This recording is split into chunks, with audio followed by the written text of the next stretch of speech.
ታደር መንገድ የታክሲ ምንድነው ምን አረኩ ትላለህ?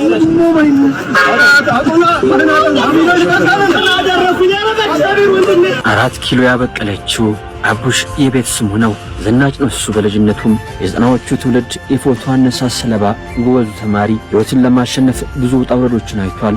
4 ኪሎ ማስቲካ አዟሪ ያኔ የደገፈችውን ሊስትሮ ዕቃ ዛሬም በክብር አስቀምጧታል። የአምባሳደር መንገድ የታክሲ ረዳቱ፣ የሰሜን ማዘጋጃው የፓርኪንግ ሰራተኛው፣ የፒያሳው ስፖርት ቤት ተላላኪና የጽዳት ሰራተኛ፣ ቀበሌም ቲያትር ክበብ ጎራ ብሏል።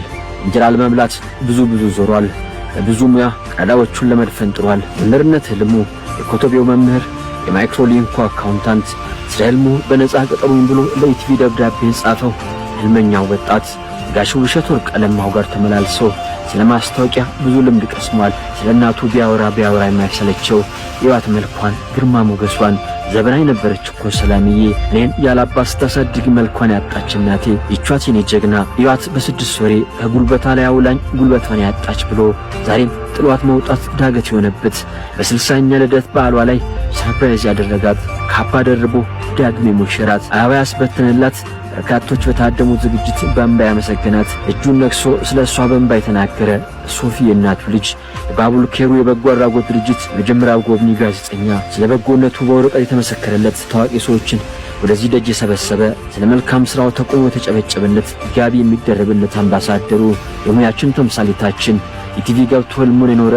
የኢቲቪን በር ከፍቶ የገባ ኮምፒውተሩ ላይ ቁጭ ብሎ ሳለፈበት እንጀራ የጎለጎለ በመረጃ ራሱን ለማብቃት ጥረት የሚያደርግ ህልሙን ለመኖር ብዙ ውጣ ውረዶችን ያለፈው ልጅ ዛሬ ህልሙን እየኖረ ነው።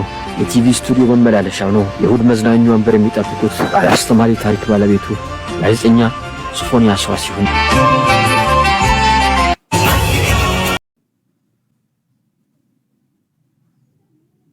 ቪዲዮ ለታሪክ ይቀመጥ። ይሄዱ ያሉት አንድ ጌ የሆነ ሰውዬ ቀጥሮች በጣም የምታውቁት ታዋቂ እዚህ ሚዲያ ላይ የምናውቀው አርቲስት ነው። ያው ጋዜጠኛ ነገር ነው። ብዙዎቻችሁ ስለሱ ትከራከሩለታላችሁ። ስክሪንሾት አድርጌ አሳያችኋለሁ ያወራኝን ነገር በሙሉ። እኔም ለነሱ ሆኜ አውርቼዋለሁ ማለት እኔም ልክ ጌ እንደሆነ አስመስዬ እያወራሁት ነበርና የሚያወራውን ነገር በሙሉ ስክሪንሾት አድርጌ ያስቀመጥኩት አለ። እያንዳንዱን አነብላችኋለሁ። አሁን ከአዲስ አበባ ተነስተ ና ችግር የለውም እኔም አምሮኛል ብዬ አውርቼው እየመጣ ነው። ከዚህ በኋላ የምር እየመጣ ከሆነ ይሄ ቪዲዮ ከቤት ይወጣ ነው። እሱን ለማግኘት እየቀረስኩ ያለው ምንድነው የምናደርገው? ብራዘር ያለ ነግሬዋለሁ፣ ጓደኞች ያሉ እንዳለ ተቀጣጥረናል።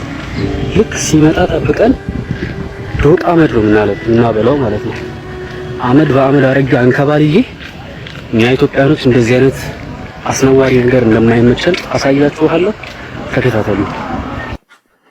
እሺ ያው እዚህ ጋር እንደምትመለከቱት ይሄ የሱ የቲክቶክ አካውንት ነው። መጀመሪያ በዚህ ነው ውስጥ ያወራኝ ሶፎንያስ ዋሲሁን ይላል። ምናልባት ቲክቶክ ላይ ሄዳችሁ ሰርች አድርጋችሁ ማየት ትችላላችሁ። ወደ 41100 አካባቢ የሚጠጋ ፎሎወር አለው። ያው ፎቶንም እንደምትመለከቱት የሱ የራሱ ነው ማለት ነውና በዚህ አካውንት ነው ሪኩዌስት ተጠይቄ ስገባ እንዴት ነህ ደህና ነህ የሚል ጽሑፍ ያየሁት ማለት ነው።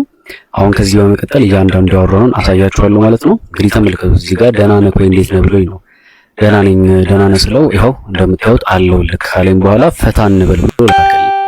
ከዛ ከታች እንደምትመለከቱት እንችላለን ሶፊሻ በምን መልኩ አልኩኝ። ይሄንን ያልኩት እኔ ለምንድን ነው እኔ ይሄንን የወሰድኩት የነበረው ፈታ እንበል ሲለኝ አይ ቲንክ የሆነ ፈታሹ የሚል ፕሮግራም ጀምሮ ነበርና እዛ ላይ ምናልባት ኢንተርቪው ላድርግህ አይነት መሰለኝ። ምክንያቱም ትንሽ ሶሻል ሚዲያ ላይ ስለምንቀሳቀስ ምናልባት ያንን ነገር አይቶ ሊሆን ይችላል ብዬ እሺ አልኩት። ደስ ይለኛል እንችላለን ሶፊሻ በምን መልኩ ስለው ደስ የሚል ምንድነው ብሎ ጠየቀኝ። ኧረ ሶፊሻ አታወዛግበኝ የጠየቀኝና ሐሳቡን ያነሳው እኮ አንተ ነህ ፈታ እንበል ያልከው እንዴት ነው ብዬ ጠየቅኩት ማለት ነው።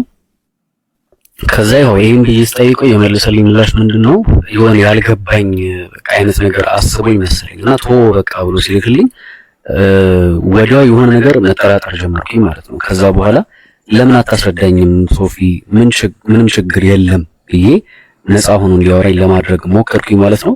ከዛ በኋላ ምንድነው ያለኝ ቴሌግራም ዩዘር ኔም አለክ ወይ ብሎ ጠይቀኝ። አዎ አለኝ ብዬ ያው እንግዲህ ከላይ እንደምትመለከቱት የኔም ዩዘር ኔም ፍሬዘር ፈቃዱ ብዬ ላኩለት ማለት ነው። ከላኩለት በኋላ ወዲያው ነው በቃ ሰከንድ ራሱ አልፈጀበትም።